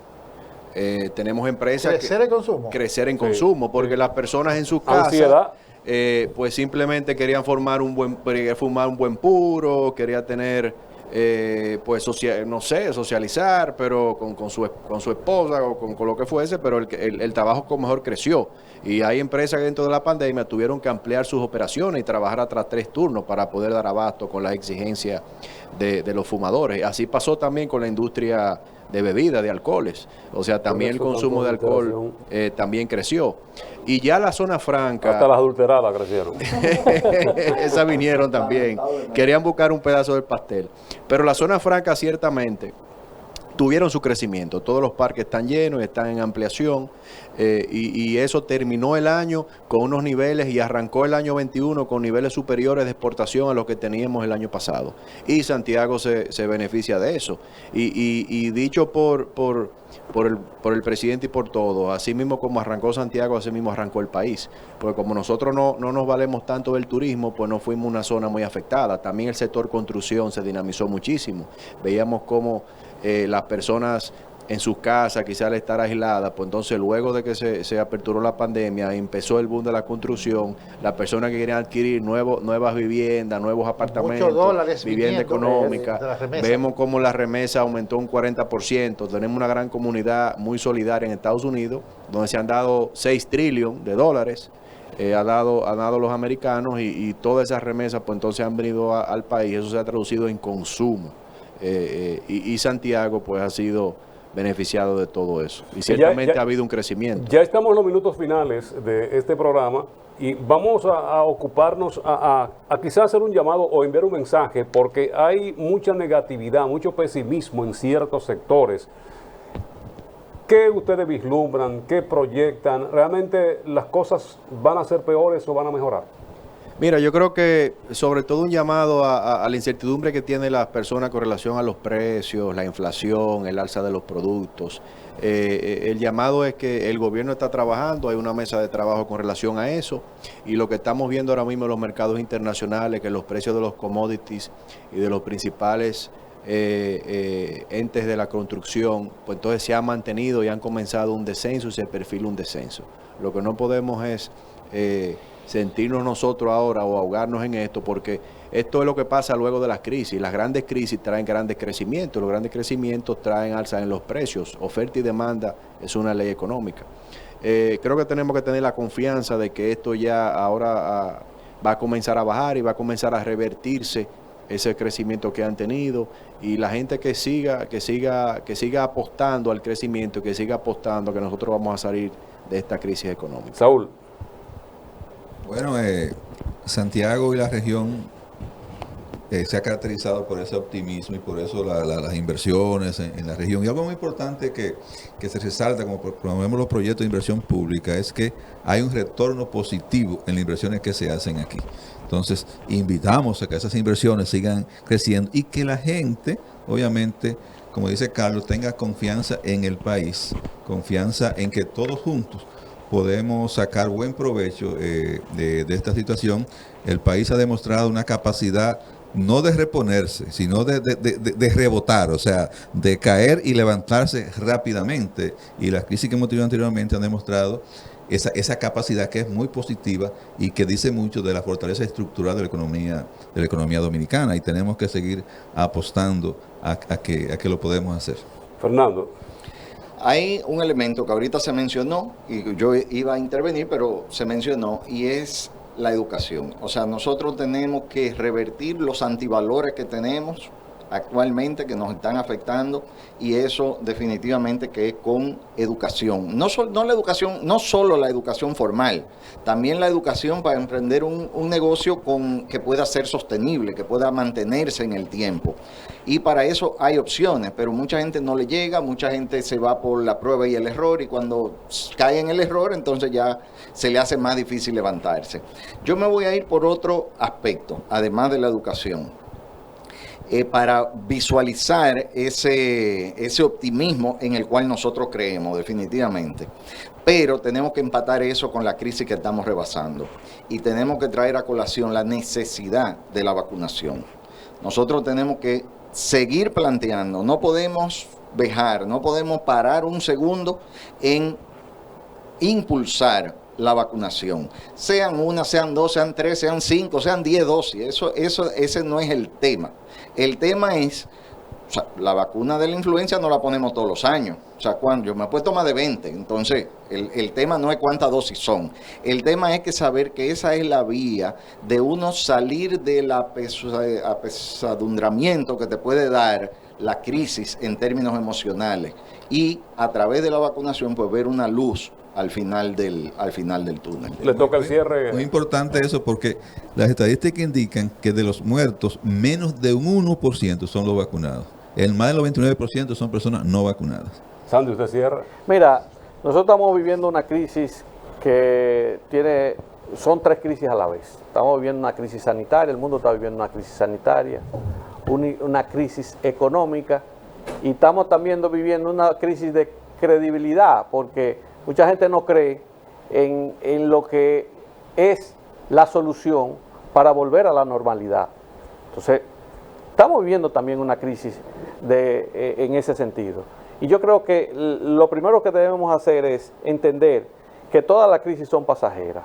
Que sí es cierto que los precios de los artículos de primera necesidad se han deslizado, han aumentado. No es menos cierto que esto será un proceso transitorio, que volverán otra vez a coger el mismo ritmo o el mismo nivel que tenían anteriormente, porque como dice Carlos, esto es un asunto de crisis, y cuando las crisis van sobrepasando, pues obviamente hay un aumento de la demanda y eso vuelve otra vez a su nivel. Nosotros tenemos que estar confiados en eso, y estar confiados de tal manera que eso no nos permita el que nosotros no desarrollemos las actividades que tenemos que desarrollar para nuestro propósito, es decir, el propósito de cada uno de los que están en sus casas, de los que están en su vivienda, que hoy vienen con preocupación, que no pueden pagar la cuota del carro, que están por tirar la toalla porque la actividad que están haciendo no le es suficiente, o en estos momentos no le es suficiente, porque tiene el restaurante que tiene que cerrar a las 3 de la tarde porque él vende bebida. No, usted tiene que ahora mismo entender que esto es realmente un proceso transitorio, y que dependiendo de la capacidad que usted tenga para poder desarrollar esa idea que usted tiene, en ese sentido usted va a poder persistir y va a poder tener las condiciones necesarias para poder vivir, porque la vida sigue. Y yo quiero hacerle un llamado a esa gente que hoy no se quieren ir a vacunar. Oye, es increíble, ¿eh? Yo no entiendo, yo todavía a veces, yo le digo, porque yo no lo tengo, si yo me vacuno no lo hago por mí solamente, yo lo hago por mi entorno, lo hago por mis hijos, lo hago por mi mamá, lo hago, o sea, yo tengo la responsabilidad de proteger a mi entorno, y en ese sentido yo debo de ser lo suficientemente responsable para asumir una posición que me permita cuidar de eso. Entonces yo veo como que hay gente que dice, no, yo no me voy a poner la vacuna, pero usted es un ente aislado, usted vive solo, usted está solo en la sabana, usted no está. Entonces yo creo que es una actitud responsable la que debemos hacer, es un acto de humanidad, es un acto de sensatez el que podamos salir de la crisis todo vacunado, porque no lo debemos pensar por nosotros, sino también por el otro. Y esta crisis al final nos deja muchas enseñanzas, nos está dejando un cambio del mundo, nos está dejando nuevas oportunidades que se abran, y yo creo que ahí es donde hay que apuntalar yo creo que la gente que está en su casa, que está desconcertada en estos momentos, tiene que apuntalar hacia esas nuevas oportunidades que se están creando, que están creadas ahora mismo, que tú tienes un muchacho de 16 años hoy y está ganando muchísimo dinero porque encontró un mecanismo de hacerlo, quizás el mecanismo que no tuvimos el tiempo para pensarlo. Entonces eso hay que hacerlo, esa es la confianza que tenemos que tener en el país y en nosotros mismos. Bueno, Y la ley de gracias. extinción de dominio también, para que completemos ahí. Bueno, eso es un tema que sería interesante abordar. Gracias a Sandy Filpo, quien es el presidente de la Asociación de Comerciantes e Industriales de Santiago, Fernando Puig, director ejecutivo de la Cámara de Comercio de Producción de Santiago, su presidente Carlos Iglesias, y a Saúl Abreu, quien es el director ejecutivo de APEDI, por estar con nosotros en esta tertulia del 55. Gracias a todos los amigos televidentes que nos han seguido durante todas estas 2 horas que hemos hecho este espacio para alimentar a la población y que conozcan los proyectos y las obras que hay pues en carpeta y solicitada por estas instituciones productivas económicas de Santiago. Edison Meléndez, Leoncio Peralta y un servidor agradecen la sintonía, la producción general de Adalberto de León. Feliz noche y será hasta una próxima entrega.